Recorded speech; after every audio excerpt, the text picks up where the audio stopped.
guys. Welcome to my weekly Facebook live show. I am Jen Burson, and I always start off by saying what I do for a living. So I'm going to introduce myself today a different way. I am a wife. I am a mom. I am a mom to a special needs son. My 12-year-old is on the autism spectrum and has husband calling, and has various other learning differences. So I'm a mommy warrior. I'm an advocate for him. I'm an attorney who left law in the dust 17 years ago and kind of reinvented myself. So just thought I would take a little different spin. Ciao, Francesca. Nice to see you. Thought I would introduce myself a little bit differently today because we're all multifaceted, we put ourselves out there on the internet a certain way, and mostly because you want to create content that is consistent to attract your target audience. And so I always talk about PR, I always talk about running a business, but there's other aspects of my husband is hang on just one second. My husband is if it's an emergency, I might have to go and come back, okay?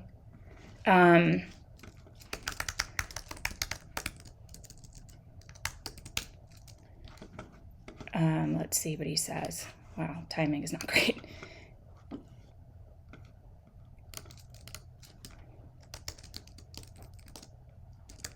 Oh, I see, okay. I'll call you when I can. Sorry, guys. So anyway, and I'm a wife. And my husband is an entrepreneur. And, what's interesting is I've been running my own business for 17 and a half years now, and my husband's had his about 7.5. And so we bounce ideas off of each other. And, part of the time I'm a wife, a partner, other times I'm a business advisor and coach, and I love, offering that role to him. And he's having a little bit of a business situation right now. And I'm also a puppy mom to Lola, who's here somewhere. And I just got 2 new kittens who are so cute and tiny. Here's one of them. Come here. Hi, Callie. Oh, my goodness. This is Callie. And she's so sweet, and her brother Leon. They're hilarious and awesome. They're great cats. They're super high energy, not afraid of the dog. That's the latest and greatest around here. So I wanted to say hi, Brandy. Hi, Nelson. I'm so happy that you guys are here. And today we're going to talk about building resilience in your PR agency. We have some tips to share with you. And, it's a topic that we've all been kind of thinking about quite a bit because we've got this, oh, she's drinking my water. We've got this kind of looming recession. Oh, hello, Lily. Lily's always checking in. This is a very international crowd here, you guys. We have people in 4 countries here.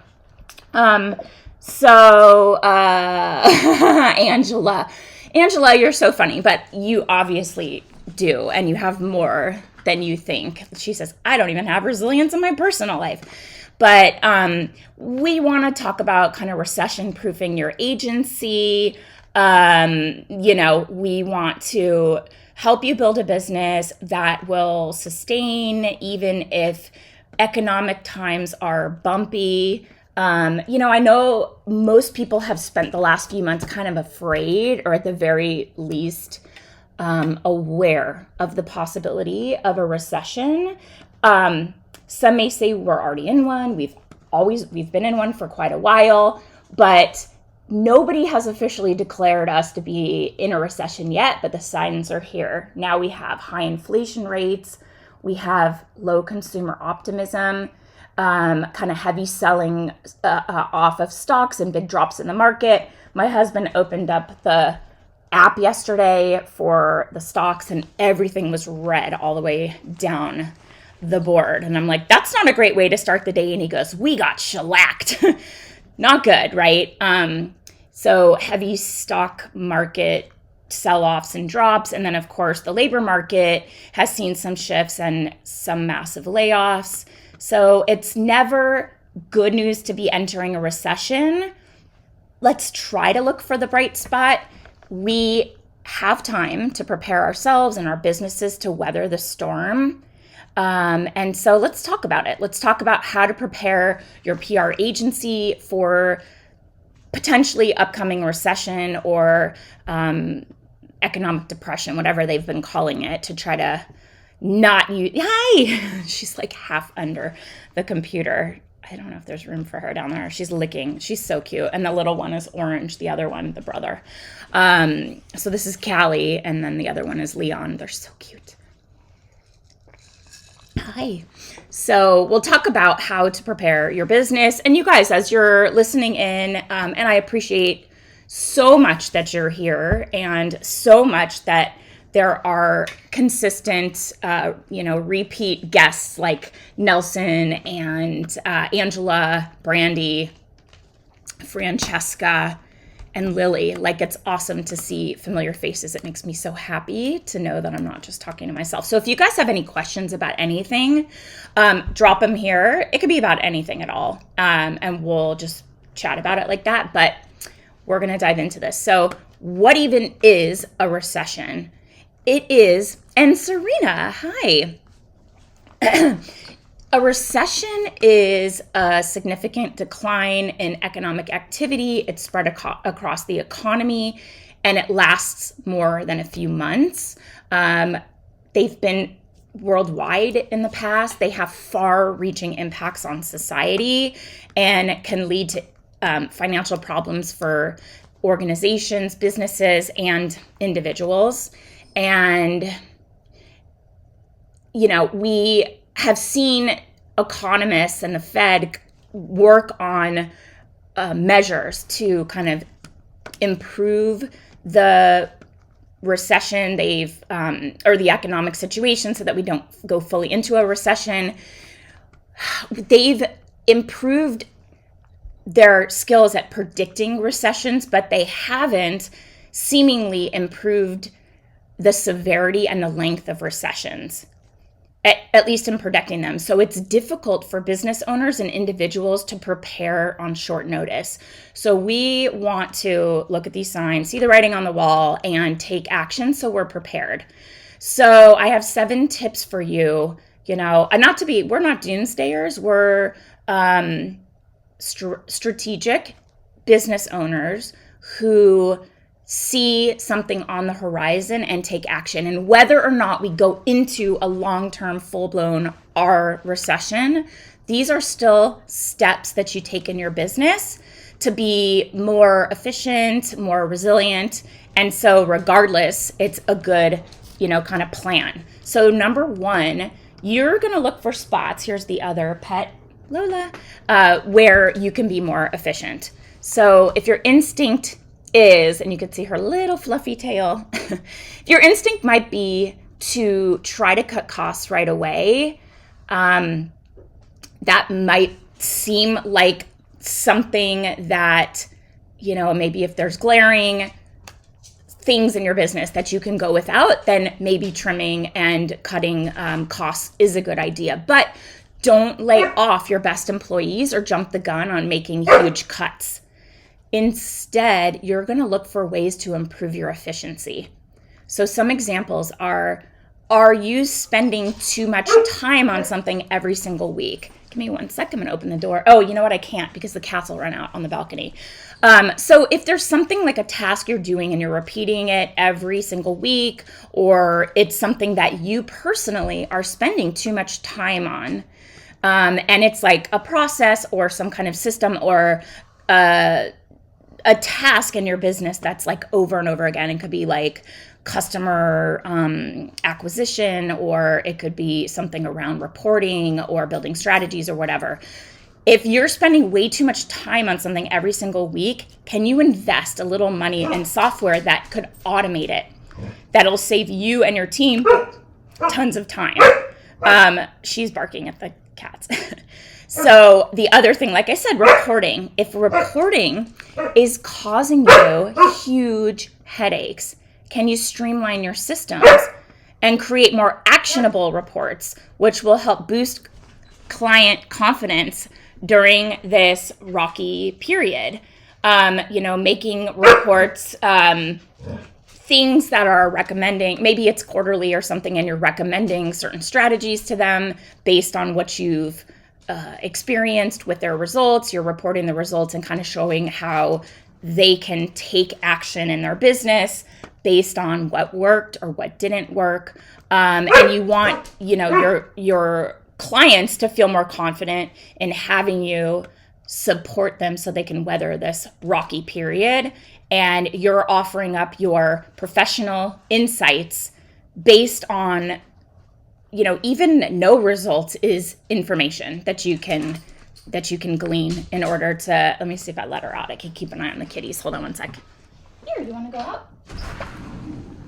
Okay, let's see if that helps at all. So, what can you do to save yourself time, automate your efforts, and, get into more of a flow state and use your output, your energy towards things that are going to be revenue generating activities and grow your business or bring in new business versus spending time on tasks that are repeated over and over that you can automate. So, those are some examples, like software that you can automate, maybe CRM, send out follow-up emails after you speak with a client, keeping track of things, have the CRM ping you when you need to be following up, things like that. And reporting. Like, we also have a process for how we report. Part of it is the service pillar in the agency accelerator, because spreadsheets are boring, they're ugly, they're not compelling, but the information is there. But every single line item looks exactly the same. It's super just almost technical and sort of, sterile and clinical to me. So we pull out the best features, we highlight them, we create beautiful clips, super easy to do. And it is to elevate the results that we've gotten and share them in a way that gets our clients really excited about what we have done for them that month. So we have a process for doing it, and we have a template that we use and just sort of plug and play.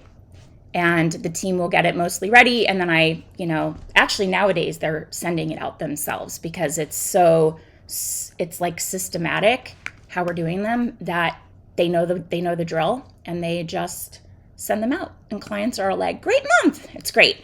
Let me know you guys are still here. Okay. Number 2, to weather the storm, recession-proof your business, is support your team. Nurture your top talent. It's always important. Strengthen your team. And it's really important as we go into a scary time. So take time to reaffirm your mission, your vision, your values, to help your employees, your team feel really valued and connected to your company. And, you can remind them why they chose your company, ask for their commitment to the path forward, through the ebbs and flows and the challenges ahead. It's like making them feel like their work is part of something bigger, a bigger mission, a bigger purpose.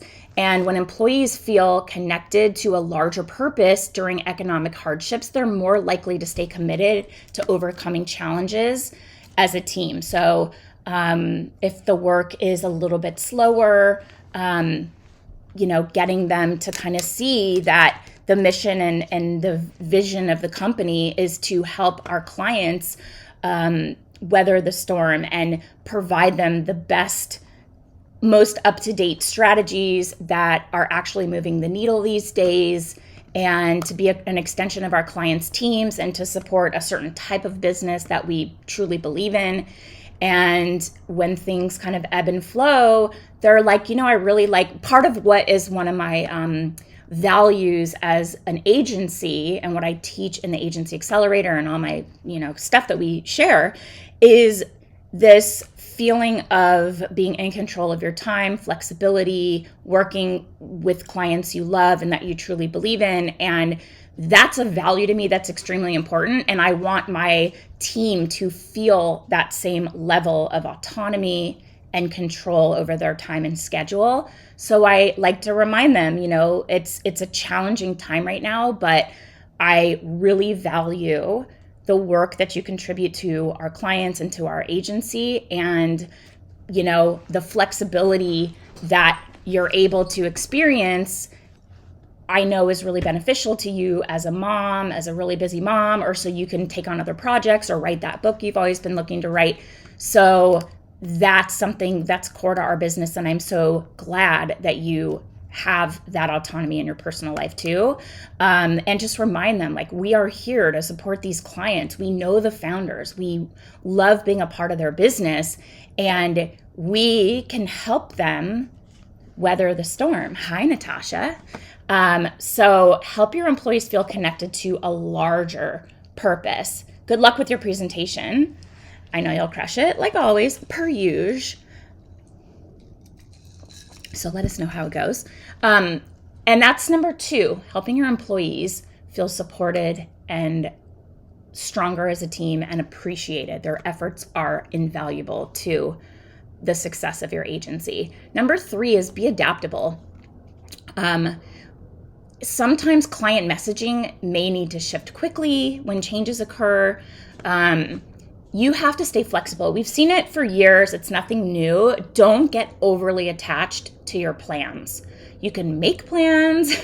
Plans are made to be broken. Rules are made to be broken. I don't know, whatever the saying is, but consider prepping for different scenarios along the way too. And don't be so invested in this one strategy, because things may change. The economic landscape will ebb and flow. The news cycle could have some emergency. When the pandemic hit, it was like nobody was really talking about anything. Everything seemed unimportant, right? And for a client, we were going to launch a new patented lipstick, and everyone's wearing masks. And that coincided directly with our launch runway. And so we had to pivot, and change, and that's okay.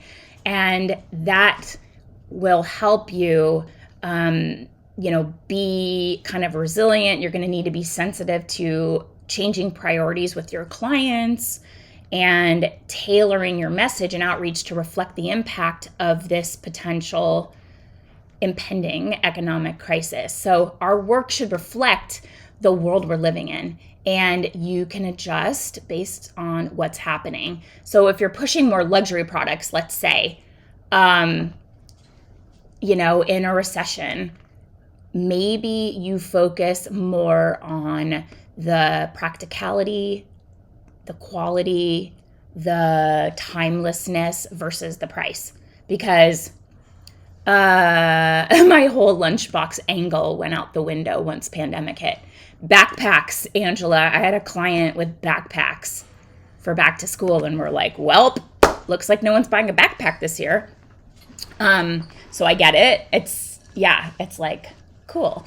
But shifting the messaging and making sure that you're cognizant of what's happening in the world, your pitches reflect it, they're not tone deaf. And it's kind of odd, but luxury products seem to be recession proof, which is crazy. But your pitches can still be aware and not tone deaf. So focus on quality, timelessness, things that are practical versus the price point being like top of the market. So that's being adaptable, being willing to change your strategy, being willing to change your pitch angle. It was funny. We're watching Parks and Rec with the boys, and there's a lot of like sex talk in Parks and Rec, which as an adult you don't notice it because it's like whatever.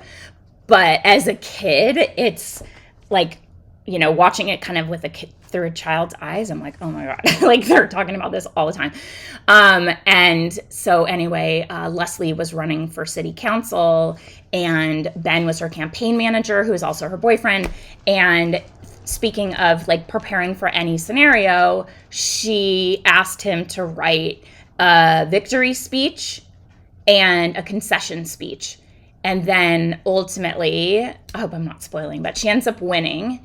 And she's like, someday you're going to have to read the concession speech to me. And he's like, I never wrote one. And it was awesome because, I had to tell my kid, he goes, well, why didn't he write one? And I said, because he believed in her and he knew that she was going to win. And so he didn't even waste his time because he believed in her so much. That's all great. But I loved the concept of being ready for either scenario, right? And having it prepped and ready to go. And, being able to be adaptable. They're all like growling at each other. All the pets, the menagerie. If the orange one comes over here, I'll pick him up and show you. That's Leon. Lola, leave him. Leave him. Oh yeah, here he comes. Come here. Hi, Leon. Come say hi. It's the little orange guy. Oh, hi. They're really cute. It's hard to tell, but they're tiny. They're like teeny tiny. And like they're everywhere. They just, here, now he wants to be all over me. They're really funny. They fight all the time, and they're like brave and confident. They're not scared of cat. Look at him. He just wants to be. Come on. Sorry, guys. Okay, go down. Stay away from Lola. Okay, so be adaptable, okay? And maybe, thanks, Natasha, and maybe write both the victory speech and the concession speech, right? Weird example that I was just watching last night. So the other thing, this is a big one, probably the biggest one, is you want to educate your clients about the value, the lasting value of PR during challenging economic times. I have had my business stay successful and profitable during 2 recessions or economic downturns, whatever you want to call them. I think it was like, 2008 and 2012? Like, I don't remember. But we've weathered those storms. It's hard, but as a PR pro, you have power in shaping the stories that are being told in the media, right? We're communicators. So don't play into that fear-mongering mindset and all the news that's doom and gloom. I hate that. I hate that negativity. I try not to let that negativity come into my like emotional state,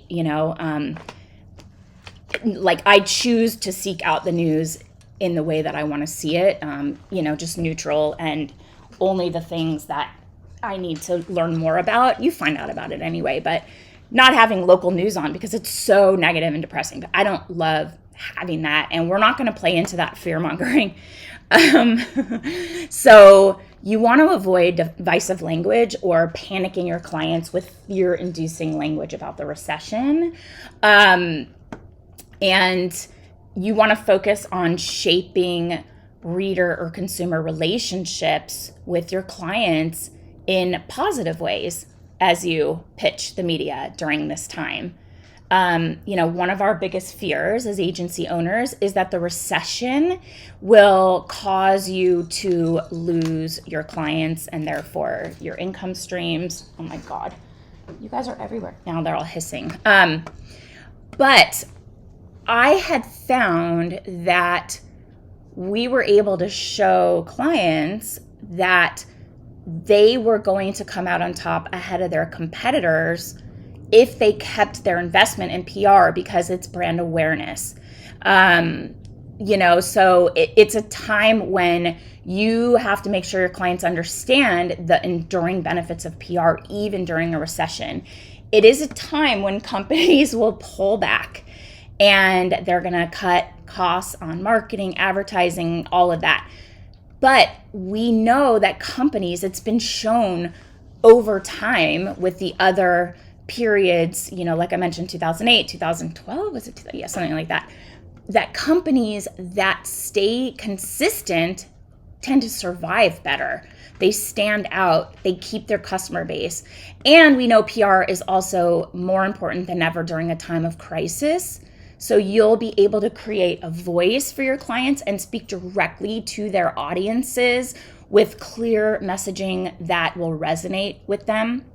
It's a way to support your clients with keeping that connection and being the company that sees them and understands what they're going through and provides solutions, not necessarily to sell them stuff, but just understanding camaraderie, commiseration, and we're all in this together, and whatever, language is appropriate for your clients.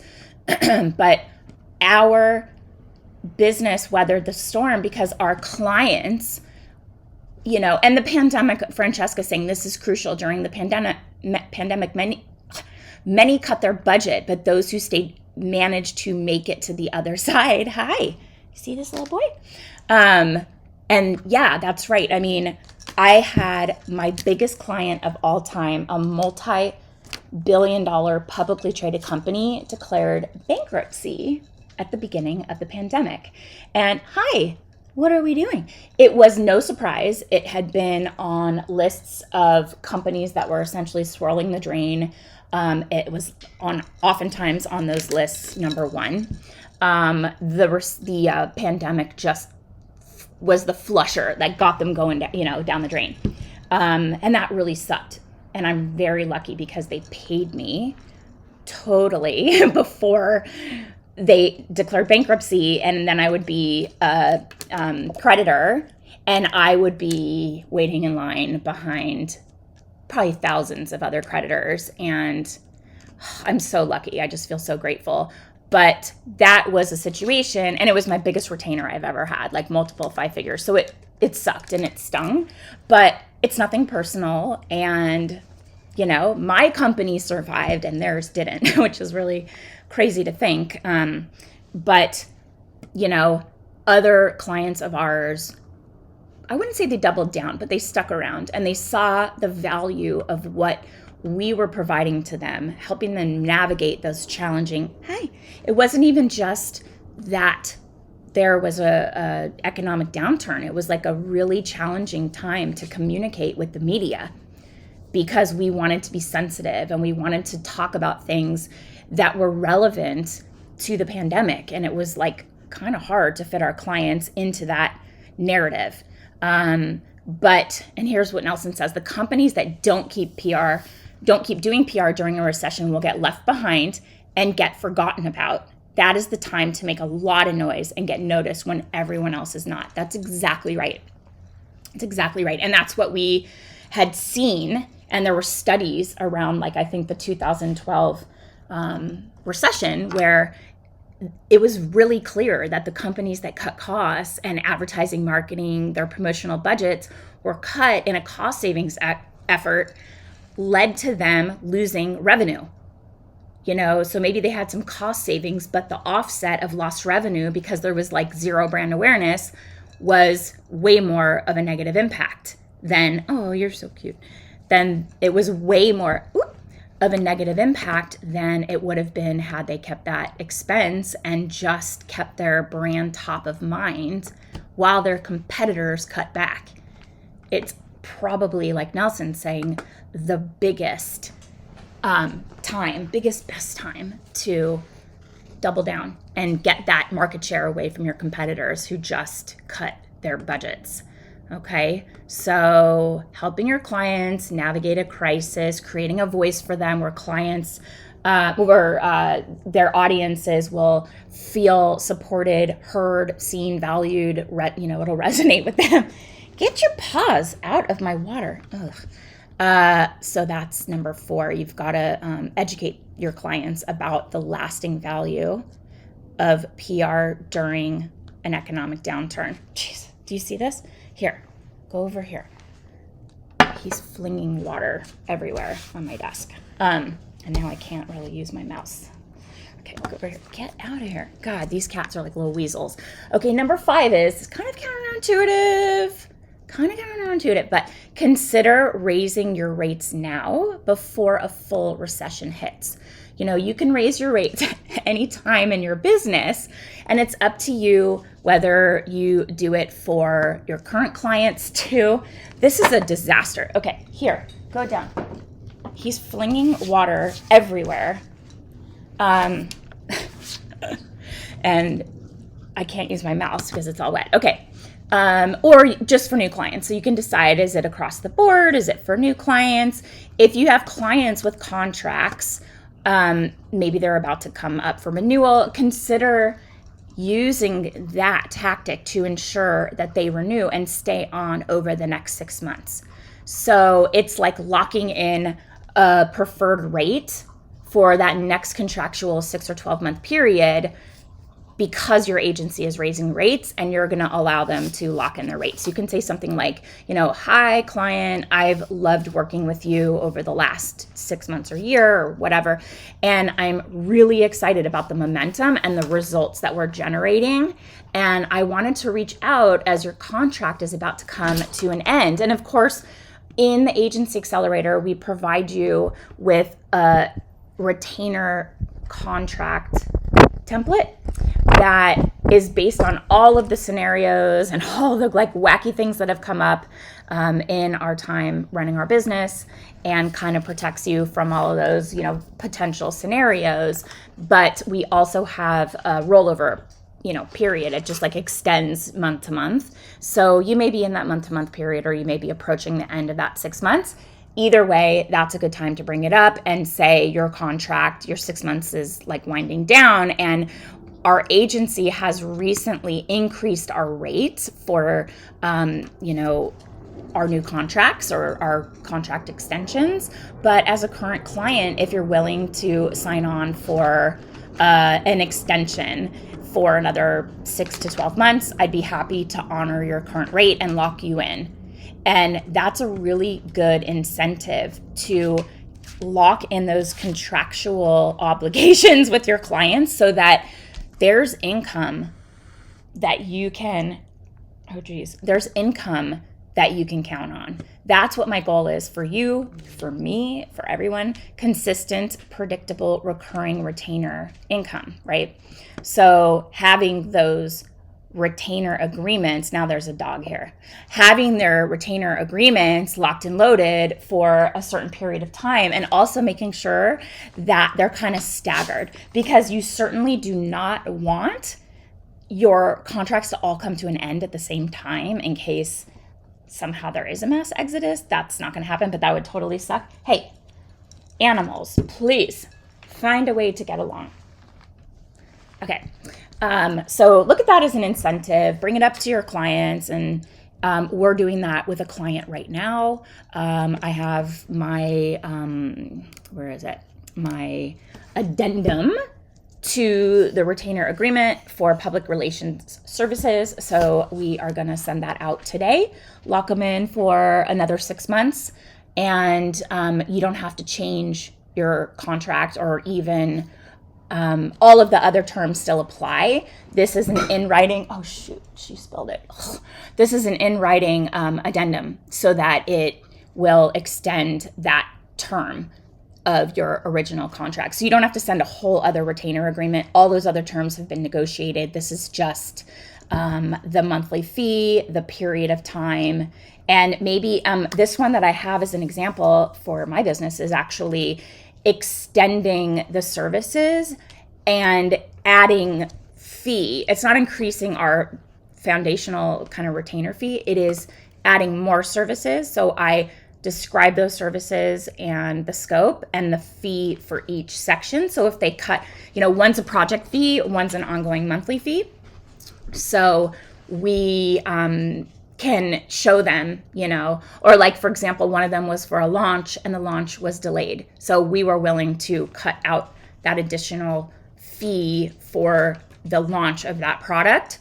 And it's very clear how much we allocated to that. So lock them in and look at it like the addendum is just kind of changing your existing contract. Okay. Number 6, I've got 2 more for you. Secure any financing now. So throughout the course of a recession, sometimes small business owners may need to ask for financial help, even if it's expensive. And don't think about that as a sign of failure. Instead, try to get ahead of the curve by securing some kind of emergency lifeline, some financing before you may actually need it. Because you're much more likely to be approved for a business line of credit when your company is profitable. So do what you can now to qualify. This is if you don't have, let's say, 6 months of savings. That's business and personal expenses saved to help you with that runway. And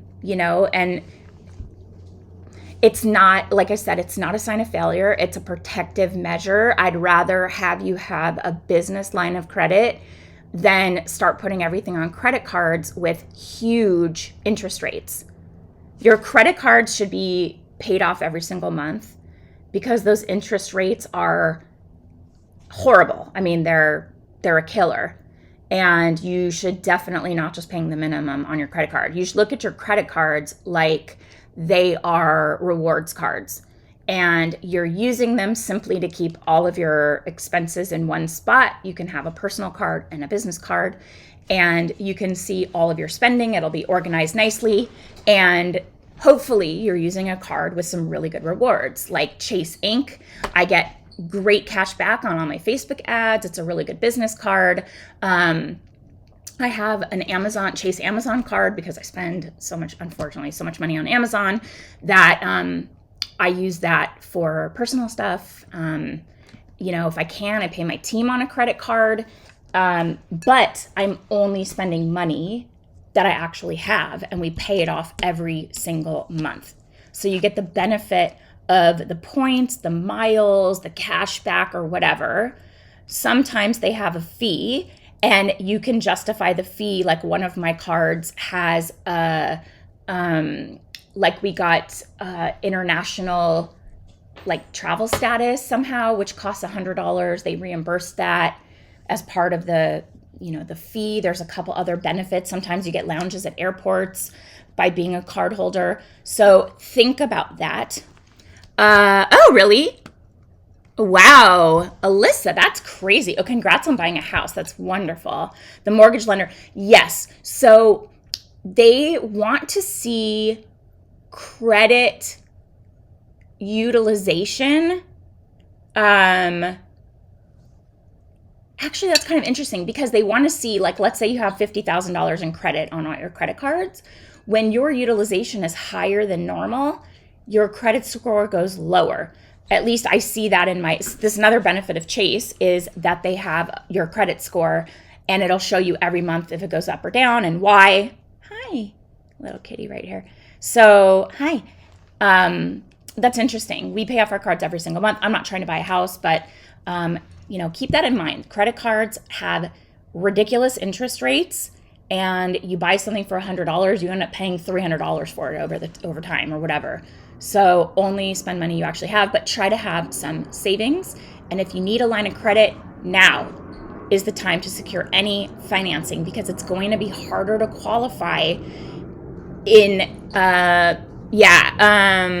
travel benefits. So I have Chase Inc. Sometimes after they introduce a new product and they have an amazing benefits, like 120,000 free miles if you spend $3,000 in 3 months or something, very easy to get it. But usually that's when they have a new product. So just check online. Ours is Chase, and I have the Chase Amazon card because we spend a lot on Amazon. I'm an Amazon Prime member.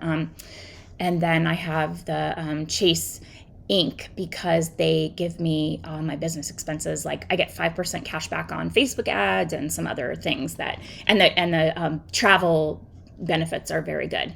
So try to secure financing try not to live life on credit cards because interest is a killer. And the last thing is focus on networking and expanding your pool of prospective clients. So this is something huge that we talk about in the Agency Accelerator, and now is the time to build your prosperous client pipeline. You know, you have to kind of think about having really solid relationships. That is going to drive the success of your agency. Your goal should be to nurture your current clients, keep them happy, keep them in the door, be the partner to them, help them weather the storm. So you have current clients, foundation of, you can hear him purring, huh? He must be right next to the mic. They're so cute. They just purr all the time. They want to cuddle. They cuddle with each other. And they're starting to be he's purring. They're starting to be not afraid of the dog, which is nice. They're all interested. They kind of sniff around. It's very cute. But like I said, we have an entire pillar with 3 modules in the Agency Accelerator around, sales. And part of that is building a prosperous pipeline. And part of the path to profitability is also service. So we want to keep existing clients in the door. It's harder to get new clients than it is to keep current clients happy. So you want to keep these guys sticking around and nurture those relationships, retain them during this time, and also try to create new relationships to land new clients. And now's the time to be doing that. So you can even reach out and educate potential clients, like any warm leads that you've had, anybody that's talked to you in the past, any companies where you have an existing relationship and you want to give them some education on concrete ways that PR would help their business survive the recession, like Nelson said, and like I experienced in my business. The more that clients kept their expenses in the bucket of awareness, those were the companies that survived. And the ones that cut costs by saying, well, advertising is non-essential, they didn't capture that market share when all their competitors cut costs too. So you can also, if you are feeling frisky, like this kitty on my desk eating some sort of application for something, you can diversify the services that you offer. So if you see competitors that are offering new services, or there's new trends that you can pick up on in your niche, maybe you expand your menu of options so you can entice new businesses to your agency. And you can look to either execute on those services yourself, or you can bring in a freelancer that you have a preferred relationship with, and then mark up their services, something like that. Or, oh shoot, he's on the keyboard. Or you can, we're looking and seeing a lot of crossover with, affiliate marketing and affiliate management. And so we are working towards managing those programs for our clients. And the benefit to us is that we're able to offer media outlets preferred rates for affiliate revenue, affiliate compensation. So like a media outlet can get 25%. We have a client that has offered 25% on a $185 product. So that's enticing, and they may not know how to set up and manage these programs. And you can offer that as a service in tandem with PR. And the benefit is that you're pitching the idea and you're managing the affiliate commissions, the affiliate portal, offering them those links, and you're working with the commerce editors to ensure that it's like a seamless connection where they're featuring the product, linking to their affiliate commission link, and maybe you get your PR retainer fee plus a fee to do their monthly, like a flat fee to set up their affiliate program, and then a monthly fee to manage it. And then some people will even take a percentage of sales through the affiliate platform, like a small percentage, 5%, which is not nothing.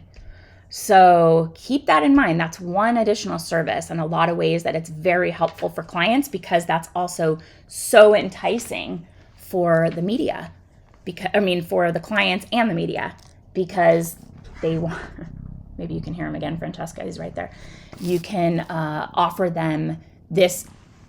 This is the most desirable element to consider.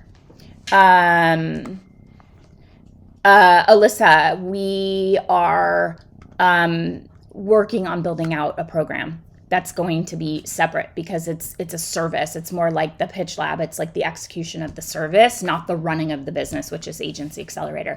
That is designed to help you with how you're running your business, how you're finding your clients. The pitch lab is designed to help you master the art of pitching, become a pitching powerhouse so you know how to pitch the media.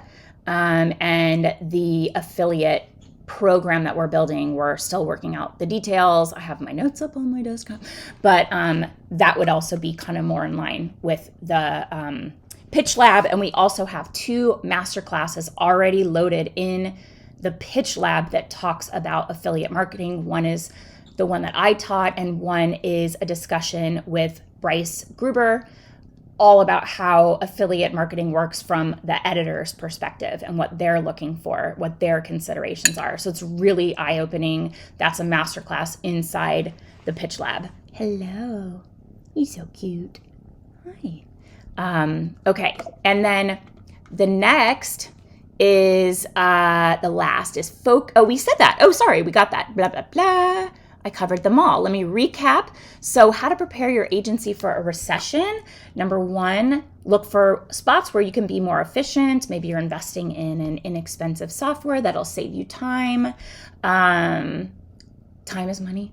And you also want to support your team and make sure that they realize that their efforts are invaluable to your company, and remind them of the values and the vision you have for your business, and help them stay committed and connected to your company.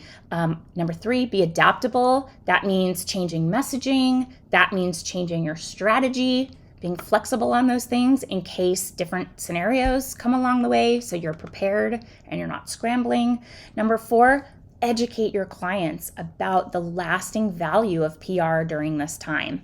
That this is a time when companies pull back on things like PR and marketing, so the ones that stay consistent will stand out and survive when their competitors are struggling. Number 5 is now is the time to consider raising your rates before a full recession hits. Lock in those contracts and use a potential increase in rate as a way to entice your existing clients to sign additional 6 months, 12 months to their service, so that you lock them in at your current rate, your preferred rate. Honor the current rate. And number 6 is secure any financing now. When your business is healthy and successful, you're going to be more likely to be approved for any sort of a small business loan or a grant, as Alyssa is saying. And, you know, interest rates are going up, way up, really fast. Mortgages are going to be expensive. Not as expensive as they were like when our parents bought houses, but back up higher than what my rate was when I bought my first house in 2001, which I was locked in at like 6.25%. And they were like, this is the lowest it's ever going to go. It's historically the lowest ever. And I got locked in and the rates went down, down, down, down, down. And I was like, this sucks. So I waited it out. And anyway, I sold that place. But it's kind of interesting because it's high for us where it's been historically still very low, but it's going higher. And this might be a time to lock in a business loan when the rates are still, you know, on the downside of going up, and your business is more profitable to get you more likely to be approved. So secure any financing now, and then focus on networking and expanding your pool of prospective clients. Hit up those warm leads, hit up those friends you have that are the super connectors that have tons of contacts. Let them know who you serve, how you serve them. We have some outreach templates inside the Agency Accelerator that are all centered around not pitching the media, but different scenarios for reaching out to your network to help drum up new business. And it's like plug and play, simple templates, but they work. They're proven they work. Our members have gotten responses, new clients, doors have opened using these simple templates. So that's inside the Agency Accelerator too. And I have a training coming up. It's my Path to Profitability. I think that we only offer it live once a year. And it's going to be a 3-parter. It's really popular. I'm going to give you the exact framework, the Path to Profitability, the 4 pillars that you need to run a profitable, healthy agency, one that could be recession-proof, that'll help support you and your family during uncertain economic times, one that's a business you love working in, that makes you feel empowered. And, I love my business. I love running my company. I feel so empowered and so in charge of my day, my time, my income. Sky's the limit. It's the best decision I ever made, was leaving law to start my own business. And some of you came on, right after I introduced myself. Today I did a little bit of a different introduction. I introduced myself as a wife and as a mom to a son on the spectrum with all kinds of other challenges that we support him with. And I know that me being in this type of role allowed me to catch some delays and some issues early, get him earlier intervention, get him in the right school, be his advocate. It's just like one of the many ways that this business has changed my life. And that's why I do what I can to teach this community how to run a business. Also, they don't teach this stuff in school. I don't know why. My husband has an MBA. I have a JD, both from USC. And we're both like, why don't they teach you how to actually make money? Why don't they teach you where to find clients or how to actually provide a service that people want to pay you for? Why don't they teach that? Why don't they teach you how to actually run your business? All of the things you need. They don't teach that. So that's why, because I work so hard to figure it out on my own and trial and error, I teach it, because there's so much value to having a business like this. There's just so much value. And, I hope that I'm here as an example of what's possible.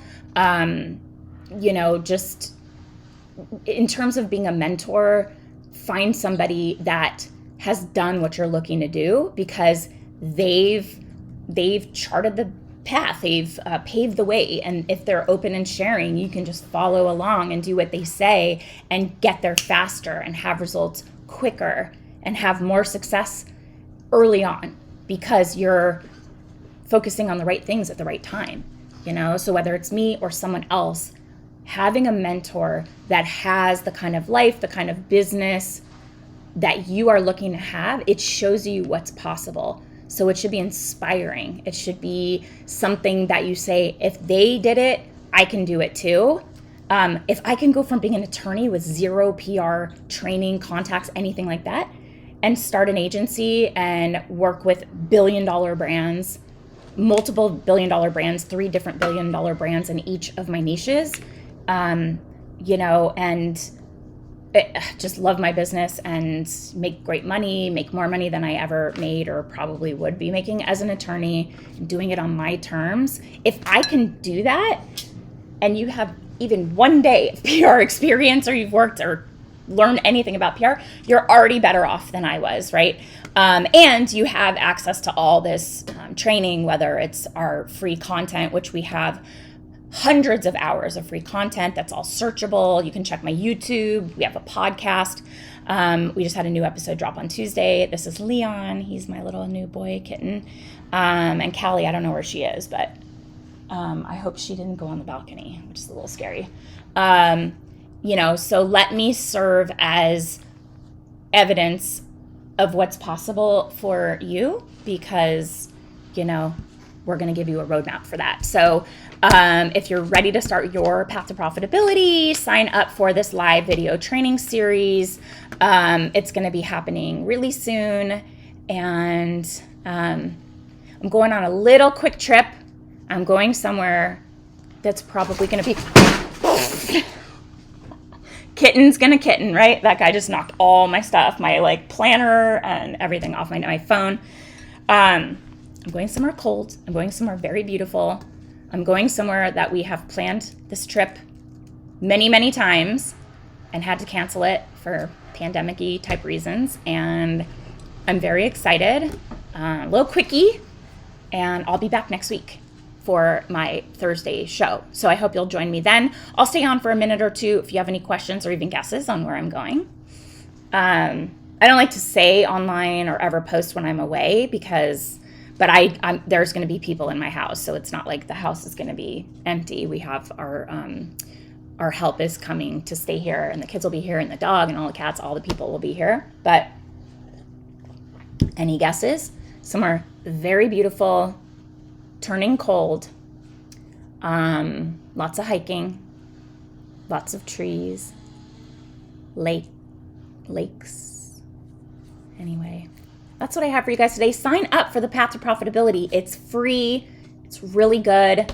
I give you my entire framework, the entire 4-pillar, 12 steps to running a profitable agency on your terms. And that's the most important part to me. I want you to love your business. I don't want you to build a business that sucks the life out of you. I want you to build a business that lights you up, that gets you excited to go to work every day. For me, going to work is walking up my stairs like this. 6 steps and I'm there. But I love it. And that's why I share what I know or what I've experienced. Did I just get... Anyway. Thank you guys so much for being here, and I hope you have a wonderful rest of your week. If you have any questions at all, hit us up. We respond to DMs, and